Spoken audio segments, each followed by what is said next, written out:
Hello बच्चों, चलिए प्रश्न पढ़ते हैं। तो प्रश्न में दिया गया है, धमनियां ऑक्सीकृत रुधिर ले जाती हैं सिवाय। हमारे पास विकल्प है। विकल्प ए दिया गया है पल्मोनरी के, विकल्प बी है हृदय के, सी दिया गया है हिपैटिक के और डी है सिस्टेमेटिक के। तो इस प्रश्न की मुख्य अवधारणा के बारे में हम जान लेते हैं। तो यहाँ लिखते हैं मुख्य अवधारणा। मुख्य अवधारणा है इस प्रश्न की हमारे पास धमनी। तो लिखते हैं धमनी। अब धमनी जो है यह हृदय से रक्त को दूर ले जाती है। तो हम यहाँ लिख सकते हैं यह हृदय से, यह ऐसी रक्त वाहिनी होती है जो कि हृदय से रक्त को हृदय से रक्त को दूर ले जाती है, दूर ले जाती है। इन्हें कहा जाता है धमनी।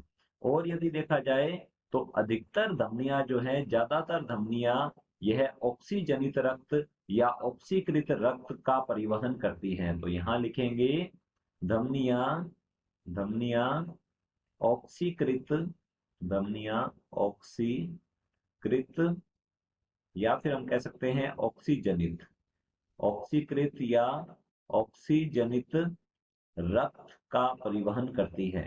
रक्त का परिवहन, रक्त का परिवहन करती है। तो लिखते हैं करती है।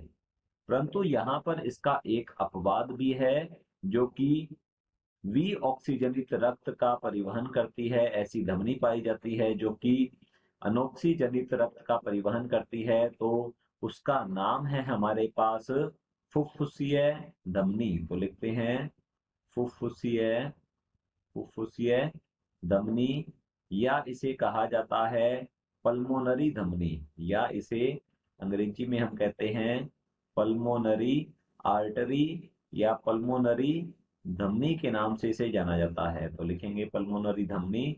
पल्मोनरी धमनी जो है, इसमें रक्त जो है ये पंप किया जाता है दाएं निलय के द्वारा। दायां निलय जो है ये वी ऑक्सीजनित रक्त जो है इसके अंदर पंप करता है, और ये धमनी जो है वी ऑक्सीजनित रक्त को ले जाती है फेफड़ों तक। तो लिखेंगे ये फेफड़े तक वी ऑक्सीजनित रक्त को ले जाती है। तो यहाँ लिख सकते हैं पल्मोनरी धमनी, या फिर जो होती है फुफ्फुसीय धमनी, यह वी ऑक्सीजनित। तो यहाँ लिखेंगे यह वी ऑक्सीजनित, वी ऑक्सीजनित रक्त का परिवहन करती है। इसके अलावा जितनी भी धमनियां होती हैं वे ऑक्सीजनित या ऑक्सीकृत रक्त का परिवहन करती हैं। तो चलिए देखते हैं प्रश्न को। प्रश्न में पूछा गया है हमसे, धमनियां ऑक्सीकृत रुधिर ले जाती हैं सिवाय। तो ये ऑक्सीकृत रुधिर को या रक्त को ले जाएंगी सिवाय फुफ्फुसीय धमनी के या पल्मोनरी धमनी के, जो कि वी ऑक्सीजनित रक्त को ले जाती है फेफड़ों तक। तो चलिए देखते हैं विकल्प को। विकल्प ए दिया गया है पल्मोनरी के, तो हमारा विकल्प ए बिल्कुल सही उत्तर है, जैसा कि हमने यहाँ पर देखा है। विकल्प बी है हमारे पास हृदय के, और हृदय की धमनियां जो होती हैं ये हृदय की दीवारों तक ऑक्सीजनित रक्त लेके जाती हैं। तो हमारा विकल्प बी गलत होगा।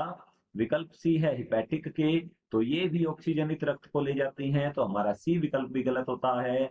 और डी दिया गया है सिस्टेमेटिक के, तो ये भी महाधमनी होती है। तो इसे हम कह सकते हैं ये है महाधमनी, और महाधमनी भी ऑक्सीजनित रक्त का परिवहन करती है। तो हमारा डी विकल्प भी गलत होता है। विकल्प ए बिल्कुल सही उत्तर है। आशा करता हूं आपको समझ में आया होगा। धन्यवाद।